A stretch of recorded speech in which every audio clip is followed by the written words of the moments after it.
Moskva laguneb koost. Venelased võtavad oma pankadest välja miljardeid dollareid, sest nad on tõsiselt mures, et nende oma valitsus kavatseb nende hoiused selle sõja rahastamiseks konfiskeerida. See hirm on tõeline. Venemaa enda sõjablogijad annavad nüüd häiret, juhtides tähelepanu sellele, et valitsusel on raha ja mehi otsa saamas. Just sellepärast põgenevad 10 000 venelased riigist, sest nad ei taha olla osa sõjast, mis läheb kohutavalt valesti. Kõige selle keskel on Euroopa suurim linn, Venemaa pealinn Moskva, lihtsalt kütusest tühjaks saamas. Tegelikult on olukord Moskvas hullem kui kusagil mujal Venemaal. Selle kõige peale teeb Putin seda, mida ta on alati teinud. Ta vangistab nüüd kõik, kes sõda kritiseerivad. Isegi Vene poliitikud ei saa armu. Kui sa lähed tema sõjalise erioperatsiooni vastu, saad otse kohe Gulagisse. Nii et lähme selle kõige ja veelgi enamale edasi. Alustame muidugi Moskva tänavatel valitsevast kaosest, sest see kaos võib lõppeda pangajooksuga, täieliku panganduskriisiga ühes maailma suurimas riigis. Ja me jõuame kriisini, aga kõigepealt vaadake, millised näevad praegu välja Moskva tänavad. Inimesed ootavad tunde ja tunde, mõnikord isegi 10 tunde, lihtsalt selleks, et kütust saada. Ja olukord läheb järjest pingelisemaks. Kuramus, must tank või inimesed juba kaklevad, pagan küll. Kurat küll. See on ikka karm, pagan küll. Üks ühele sõnaga.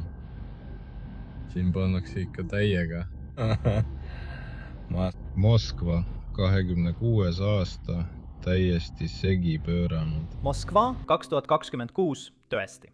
On uskumatu, kui kiiresti Vene pealinn saab valusalt pihta pärast seda, kui Ukraina hakkas Vene rafineerimistehaseid ründama. Alguses uskus Putin tõesti, et see sõda ei jõua kunagi Moskva eliidini, kuid siin me nüüd oleme. See video, see klipp, mida me just nägime, kestab tegelikult veel 3 minutit ja me vaatame seda tervikuna video lõpus. Aga kõigepealt vaatame panganduskriisi, sest just see on asi, mille pärast venelased ja isegi Kreml kõige rohkem muretsevad. See on just selline asi, mis võib kaasaegse majanduse kokku kukutada. Pole vahet, millise majandusega on tegemist. Kui pangad lõpetavad töötamise, lõpetab töötamise ka majandus. Ja tead mis? Täpselt sinna Venemaa suundubki. Vaata seda raportit. Enne kui ma selle sõnumi ette loen, on oluline märkida, et see pärineb Vene sõjablogijalt, kes toetab sõda. See tähendab, et tegemist on inimesega, kes toetab sõda. Ta tahab, et Putin läheks veelgi kaugemale, kui ta seni on läinud. Ja siin on see, mida ta ütleb Venemaa eelarve kohta. Vaata ise. Venemaa föderaaleelarve puudujääk on jõudnud rekordilise tasemeni. 8 triljonit 680 miljardit rubla. Ma arvan, et see on umbes 90 miljardit dollarit. Sa võid seda ise kontrollida, vaadates veebilehte. Kulud on umbes 28 miljardit rubla ja tulud umbes 20 miljardit rubla. Tuleta meelde, et aasta alguses oli planeeritud puudujääk vaid 3,8 triljonit, kuid see tõsteti vaikselt 4,7 triljonimi. Ja loomulikult ei arvesta see, isegi 1,5 triljoni suurust piirkondlike eelarvete puudujääki ja sotsiaalfondi puudujääki. Seetõttu, kui midagi ette ei võeta, saavad riigikassa tulud 2026 aasta novembriks otsa. Avaliku sektori rahanduse kokkuvarisemise vältimiseks peame tegema äärmiselt raskeid ja ebapopulaarseid otsuseid. Me võime trükkida 8 triljonit rubla, devalveerida valuutat, et täiendada riigikassat nominaalse tuluga. Nüüd tuleb see hirmutav osa. Või võime sunniviisiliselt muuta osa kodanike pangahoiustest riigi võlakirjadeks. Lihtsalt öeldes võib Venemaa valitsus rünnata omaenda panku ja võtta üle oma kodanike säästud, et jätkata selle sõjalise erioperatsiooni rahastamist. Ma arvan, et see on nüüd tõesti majanduslik erioperatsioon. Nüüd ma tean, mida mõned teist mõtlevad. Sam, kui suur on tegelik tõenäosus, et Putin teeb midagi nii rumalat? Sest ma arvan, et me kõik nõustume, et see hävitaks sisuliselt Venemaa majanduse. Ja ma ei mõtle ainult välisinvestorite lahkumist. Ma mõtlen ka seda, et isegi Venemaa enda rahvas kaotab selle vähese usalduse, mis neil majanduse vastu veel on. Ja olgem ausad, ma ei tea õiget vastust. Ma ei tea, kui suur on tõenäosus, et Putin seda teeb. Aga tead, mis on isegi olulisem kui õige vastus? See, mida venelased ise usuvad. Ja kui me vaatame Venemaa keskpangast tulevaid andmeid, siis tundub, et venelased on tõesti mures sellepärast, et Putin võib nende hoiused üle võtta. Ja see ongi kõige olulisem. Vaata seda raportit. Venelased võtavad iga kuu oma pankadest välja miljardeid dollareid, kartes, et Putin võib nende hoiused konfiskeerida. Ja summad, mida nad välja võtavad, on peaaegu iga kuu rekordilised.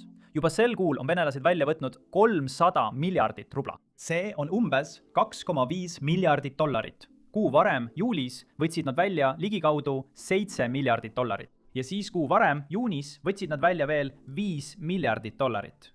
Iga kuu see number lihtsalt kasvab ja kasvab. Muidugi ei võta kõik oma raha välja sellepärast, et nad kardavad, et Putin varastab selle. inimestel on erinevad põhjused, aga päeva lõpuks on tulemus sama.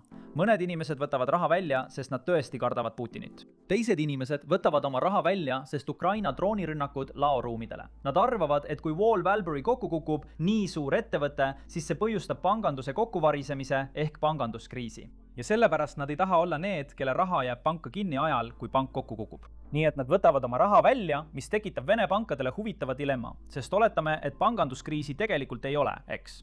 Aga kui inimesed usuvad, et on panganduskriis, siis nad hakkavad oma raha välja võtma. Ja see omakorda tekitabki panganduskriisi, sest tänapäevane pangandussüsteem, need pangad ei hoia kogu deposiitidena saadud raha enda käes. Nad laenavad välja, ütleme 50%, 70%, 80%.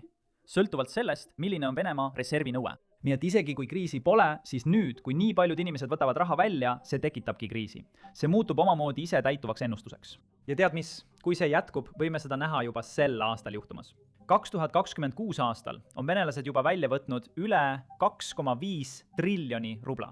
Ja siin on huvitavam osa. See on tegelikult rohkem raha, kui venelased võtsid välja sõja esimestel nädalatel 2022 aastal. Tollal oli mõistetav, et kõik võtsid raha välja. Välismaalased, venelased, suured ettevõtted, kõik nägid, mida Putin tegi, alustades suurimat sõda Euroopas pärast teist maailmasõda. Nii et nad tahtsid oma raha paigutada kuhugi turvalisemasse, eks?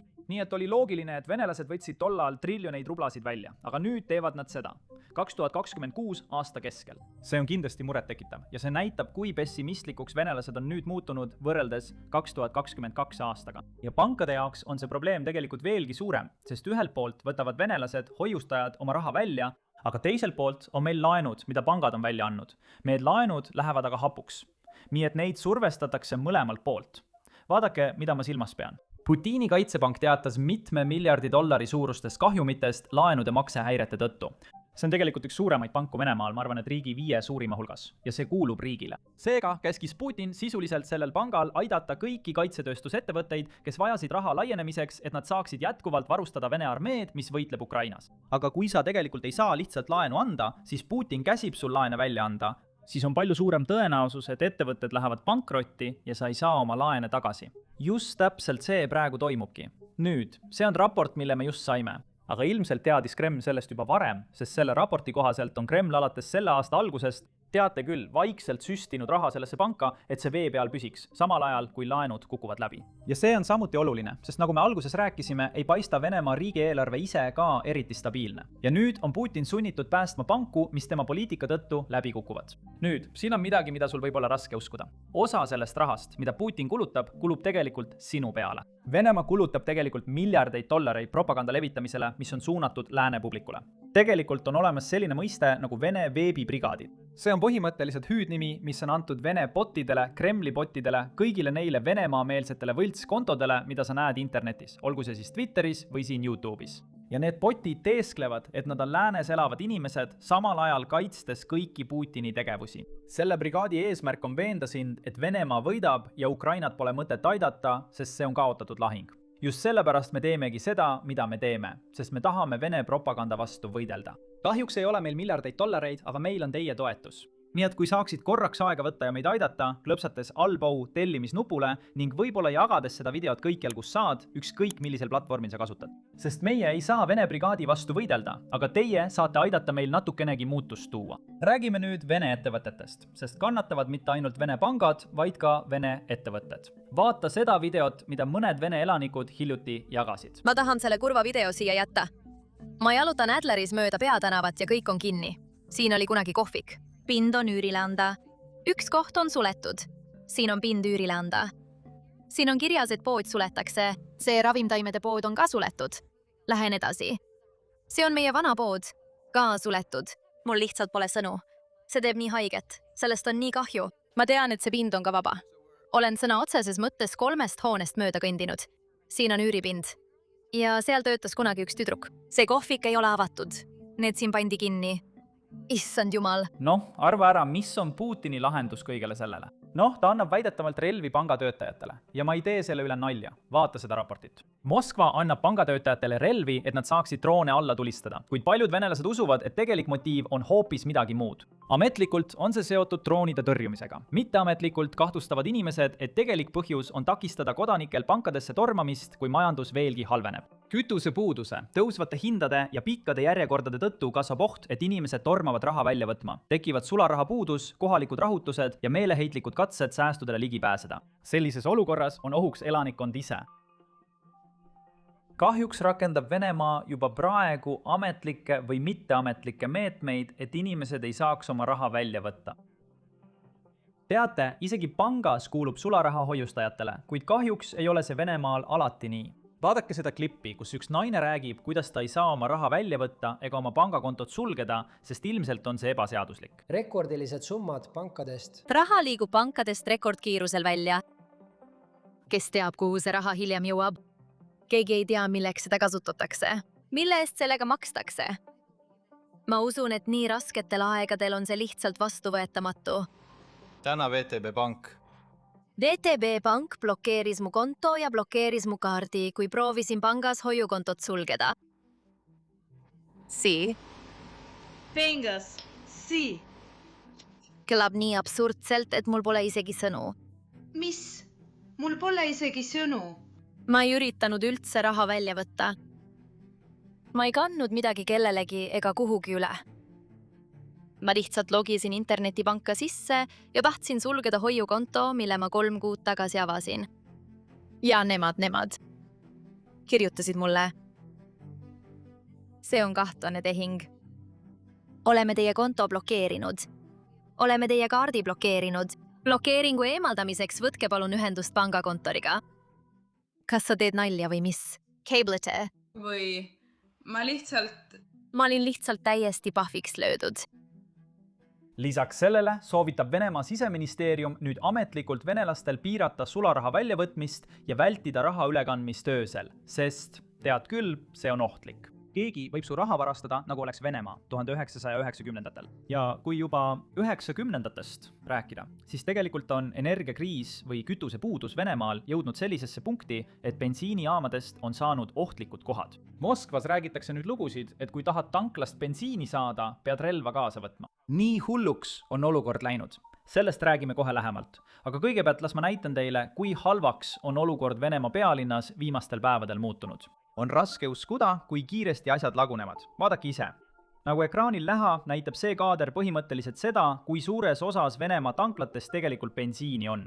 Teate küll, see ongi nende põhitöö, sellepärast neid tanklateks nimetataksegi. Nüüd, punane joon tähistab Moskva oblastit, mis võib olla natuke segadust tekitav. Sinine joon on Moskva linn, see on pealinn. Ja oranž joon tähistab kogu Venemaad. Pöörake tähelepanu augustile, eriti viimastele augustikuu kuupäevadele. Ainult eelmisel nädalal langes Moskvas kütust omavate tanklate osakaal poolelt vähem kui 20%-ni.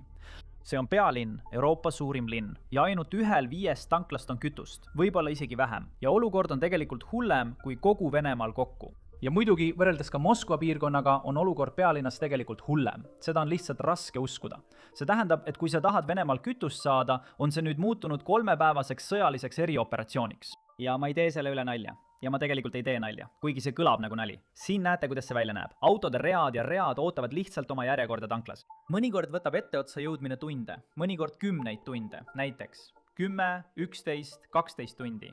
Nii et pool päeva läheb raisku lihtsalt ühe paagi täitmiseks. Nüüd, mõnel harval juhul jõuad etteotsa ja bensiini pole enam alles. Ma oleksin nii vihane, kui see minuga juhtuks. Aga kuulake, see juhtus tegelikult kellegagi. Palun öelge, kas see järjekord on siin? Kas kõik 4?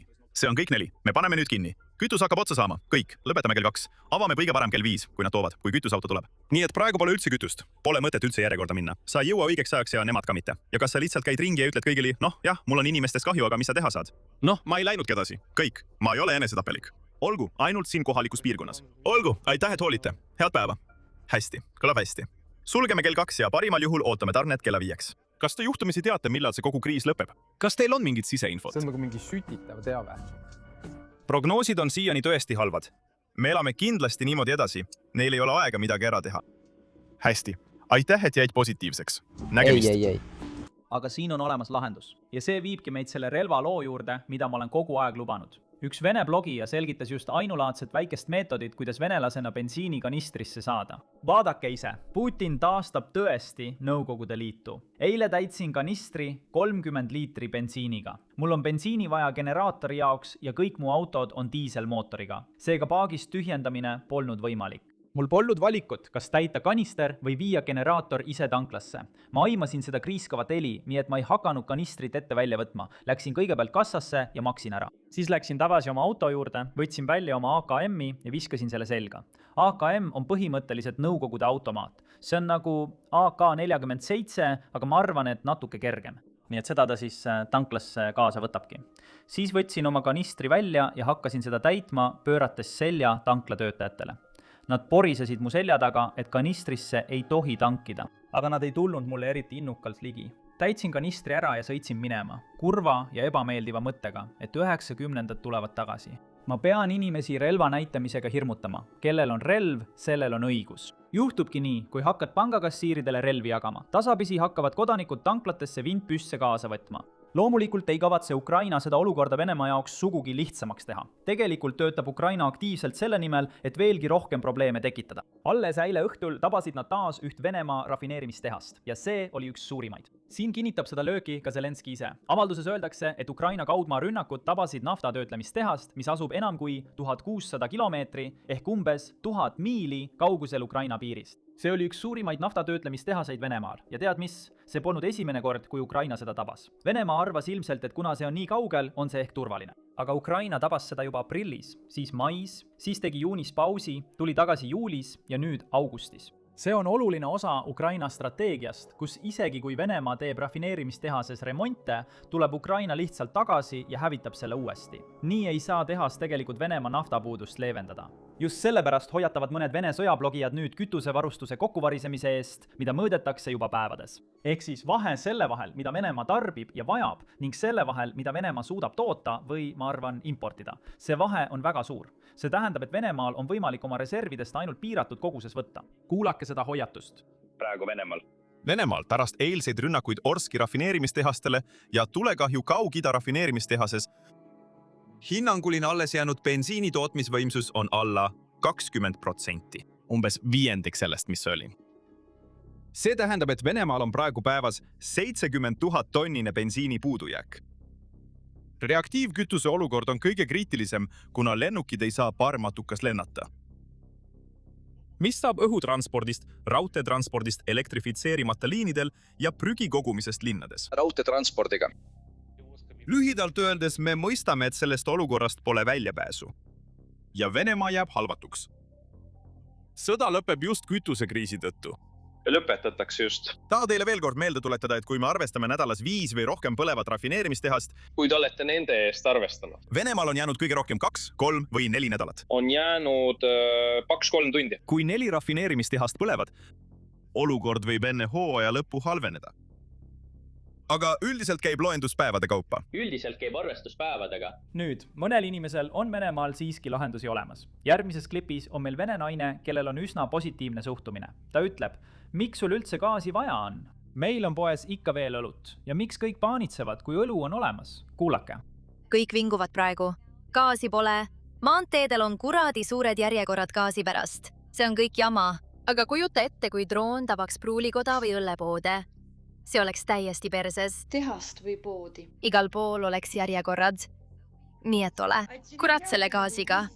Peaasi, et õlu on alles. Nüüd kahjuks väikese Vladimiri jaoks on Ukrainal tegelikult plaanid seda olukorda veelgi hullemaks muuta. Me sihime spetsiaalselt Vene eliiti ja Vene oligarhe. Nüüd teame lekkinud raportist, et Ukrainal oli salajane plaan sulgeda Moskva lennujaamad. Sulgeda selle, mitte siluett, mis see on, õhuruum? See plaan lekkis alles eile ja kuigi see on praegu peatatud, ei ole seda täielikult tühistatud. Vaata, mida see tähendab. Selle raporti kohaselt esitasid ametnikud aasta alguses Zelenskile plaani, mis nägi ette rünnakute laiendamist Venemaal. Plaan nägi ette Moskva lennujaamade ründamist odavate tehisintellektil põhinevate droonide parvedega. Nad kavatsesid saata igal ööl lendu kuni 1000 drooni, et üle koormata Venemaa õhutõrje. Eesmärk oli sulgeda Moskva õhuruum jäädavalt ja sundida kõiki lende Venemaale katkestama. Droonid pidid iseseisvalt sihtmärke leidma, kasutades tehisintellekti ja eelnevalt laaditud kaarti. Volodõmõr Zelenski tegelikult ei andnud sellele plaanile rohelist tuld, sest kartis, et selline rünnak võib viia tsiviillennuki hävitamiseni. Seetõttu lubas ta ainult edasiste ettevalmistustega jätkata. Kevadeks sai operatsioon koodnime, kuid plaan peatati juulis pärast selle autori, toonase kaitseministri Mihhailo Fedorovi vallandamist. Kuid plaan võib tulevikus jätkuda. Ausalt öeldes kõlab see hirmutavalt, kuid siin on oluline anda veidi tausta selle kohta, mida Venemaa teeb. Alates 2022 aastast, ehk alates sellest, kui Putin alustas oma 3-päevast erioperatsiooni, on lennud Ukrainasse täielikult peatatud. Seega pole vahet, kes sa oled, kas tavaline inimene või Ameerika Ühendriikide president. Kõik peavad lendama Poola ja sealt rongiga Ukraina pealinna sõitma. See rongisõit kestab umbes 10 tundi. Nii on ukrainlased elanud alates 2022 aastast. Tegelikult ei saa isegi Zelenski ise Ukrainas lennata. Kui ta külastab mõnda teist riiki, peab ta esmalt rongiga Poola sõitma. Ja sealt edasi lendab ta. See tähendab, et selle plaani järgi kavatses Ukraina tegelikult anda Venemaale maitsta oma enda rohtu. Nüüd vaatame, kuhu see plaan viib. Olen kindel, et Ukraina proovib seda tulevikus uuesti teha. Aga see plaan peaks kindlasti avaldama tohutut survet Vene oligarhidele. Olen kindel, et Vene oligarhid ei ole rahul, kui nad peavad rongidega ringi liikuma. See võtab väga kaua aega. Ja ma olen näinud mõningaid neid eralennukeid, mida Vene oligarhid kasutavad.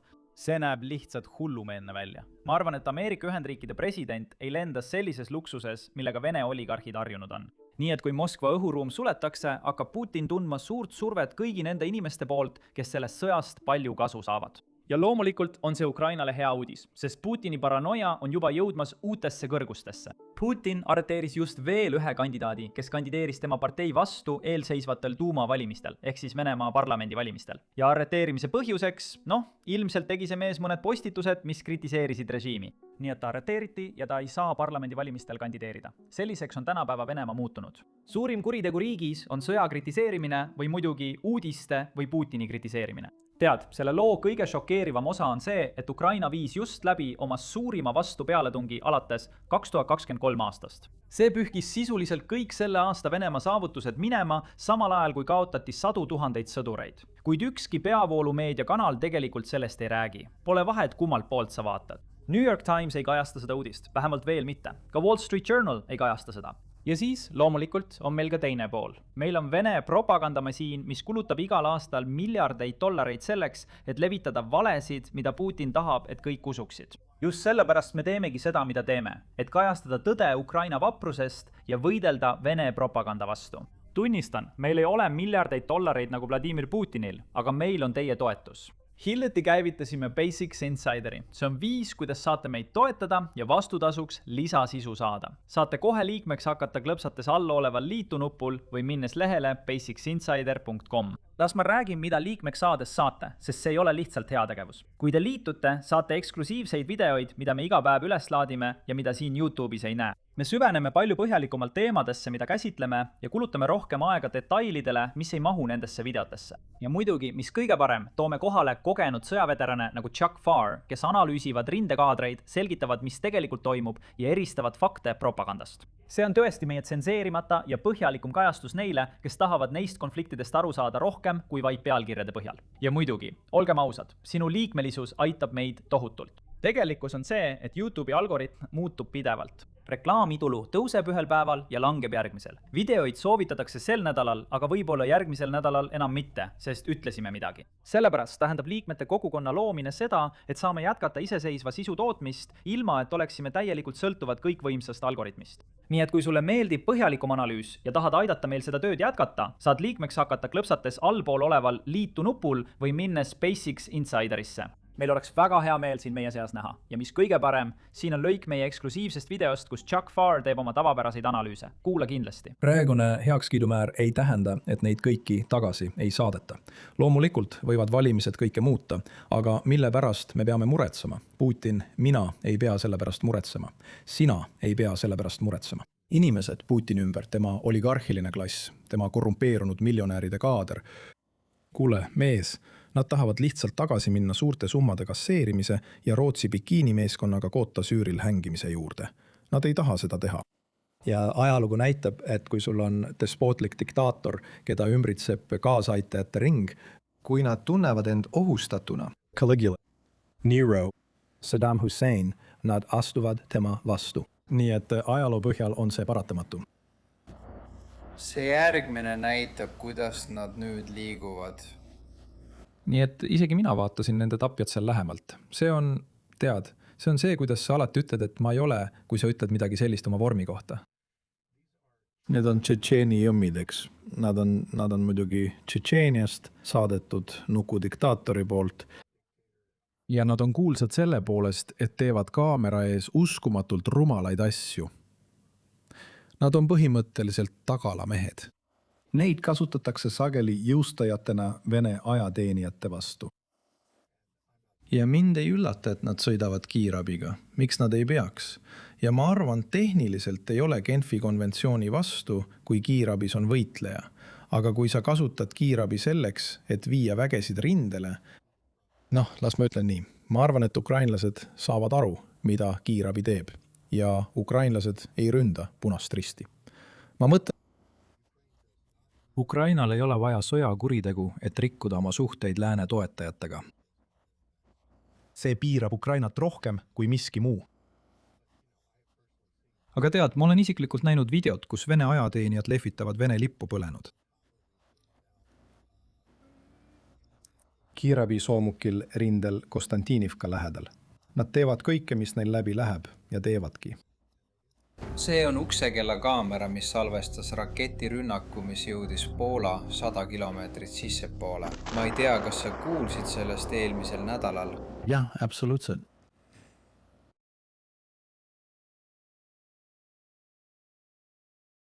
Jah, ma vaatan neid asju, nad panevad sinna nagu, tead küll, Ukraina acid rock sinna peale. Aga mina olen death metali mees ja ma mõtlen, et hei, ma saaksin ka ilma selleta hakkama. Ja, nii et meil on ilmselgelt sinu põld seal Ida-Poolas, lainetav maastik, täpselt selline. Ma ütleksin, et see on tõenäoliselt Poola kaguosas. Okei, seal ongi kraater ja see on osa Vene hübriidsõja kampaaniast. Seda saab vaadata mitmel viisil. Üks asi, mida võiks öelda ja tõlgendada, mis on alati vajalik hübriidsõjas. Nii et Vene tiibrakett kaldus kõrvale või sisenes tahtlikult Poola õhuruumi. Okei, faktide tuvastamine. Kas see kaldus kõrvale? Kas see sisenes tahtlikult? Ma ei tea. Kuidas see maandus? Selle lõhkepea plahvatas täielikult, eks. Nii et seal on umbes 10-meetrine kraater, see on fakt, mis iganes sinna sisse läks, see plahvatas. Okei, siin on küsimus. Mille pihta see oli suunatud, eks? Kas see oli suunatud, tead küll, Varssavile? Kas see kaldus kõrvale või maandus see lihtsalt juhuslikult selle põllumehe põllule? Okei, mina arvan, et see ei olnud juhus. Lõhkepea plahvatas. Palju asju peab juhtuma enne, kui see asi plahvatab. See relvastatakse. Seal on veel üks kõrguse turvalukk. See lülitub kas kokkupõrkele või õhuplahvatusele. Kõik need asjad ei ole juhuslikud. Need ei lähe rikki. Sellepärast ongi turvasüsteemid. Ma ütlen, et nad valisid välja avatud põllu ja see ongi sõnumeks. Me tabasime selle põllumehe põldu. Me võime tabada ükskõik mida teie riigis, kui tahame. Me oleme Venemaa, teie olete Poola. Minu jaoks ongi see sõnumeks. Nad ei visanud ju lendlehti alla, eks. Nad ei saatnud üle mingit vahtplastist, tead, luuredrooni. Nad saatsid üle KH-101 tiibraketi. Adam, me näeme seda suvel, sügisel ja ka talvel. Vene hübriidoperatsioonid jätkuvad. Ja see tähendab sabotaaži, mõrvu. Sa näed juhtumeid Poolas. Äkitselt hakkavad Poola jõmmid tänavatel ukrainakeelseid inimesi peksma, eks. Need tüübid palgatakse TikToki kaudu. Tahad lihtsalt raha teenida? Pane selga must kõrge kaelusega džemper ja must nokamüts ning peksa üht ukrainlast. Ma saadan sulle 500 eurot. Oleme näinud, et see on sel nädalal juba alanud. Ja, kuula. Mul ilmub artikkel ajalehes Ski Post. See ilmub tõenäoliselt alles 7-8 päeva pärast ja see räägib täpselt hübriidsõjast. Olgu, see on Dnipro jõgi Oleški linnas, mis asub otse üle jõe Hersonist. Siin on mõned Vene eriüksuslased. Ei, meil ei ole. Meil on idioot lastebasseini paadis. Ja ma pean ütlema, et see on tõesti märkimisväärne täpsus. Ära mängi nende tüüpidega õllepongi. Nad aeglustasid seda nüüd, et sa ei saaks kukkumise aega arvutada, sest siis saaksid sa kindlasti kõrguse välja arvutada. Aga tead, ma arvan tead, nii mina kui Adam suudame mõlemad kõrguse välja arvutada, aga see tabamus on täiesti erakordne, eks? see on uskumatult muljetavaldav. Jaa, on üks tüüp, kes ei arvestanud ujumist kogu minu keha turvise. 300 padruni ja kaelast rippuva vintpüssiga. No ma olen vetelpäästja. Keegi kutsugu vetelpäästja. Ei, ma ei saa, ma ei jõua. Vabandust. Aitäh, sõber. Ma istun siin ja keerutan oma vilet. Tead, mine koju, kui sa ei taha, et see juhtuks. Ja siin on naljakas asi. Tundub, et see on rehv, aga ma tahtsin öelda, et see näeb välja nagu päästerõngas, mis seal ripub, aga ta ei jõudnud selleni. See on rehv. Ma viskan talle betoonblokki. Jaa. Nad väärisid seda. Nad väärivad seda. Tegelikult sa ei taha surra. Mine koju, mees. Lihtsalt mine koju. Okei, see näeb välja nagu jakktüüpi esmase lennuõppe lennuk. Ma ei saa kindlalt öelda, aga tead küll, 3-rattalise telikuga, madala tiivaga monoplaan. Täpselt see ongi. Nii et see on Nõukogude ajastu esmase lennuõppe lennuk. Ma ei saa aru, kas see on 556 või 762, aga tundub, et ta mees. See on ikka väga hea püssi laskmine. Meie ei kuule seda, aga tema ilmselt kuulis, et ta tabas, sest mootori heli muutub, kui pihta saad. See läheb prrrist krrriks. Nii, seal see nüüd liigub alla. Ma ei tea täpselt, aga ma kahtlustan, et see on Odessast lõuna pool, mis asub Hersonist läänes Musta mere rannikul. See on ilus kuurortlinn. See on umbes nagu kui Miami Beachil oleks kaljud, siis see olekski selline. See on lihtsalt ilus koht. Aga see oli hea lask, mees. Üks lask. Ta sai selle kätte. Kui sa tahad seda videot ja teisi sarnaseid videoid edasi vaadata, siis mine Basics Insiderisse või klõpsa allpool liitumisnupule.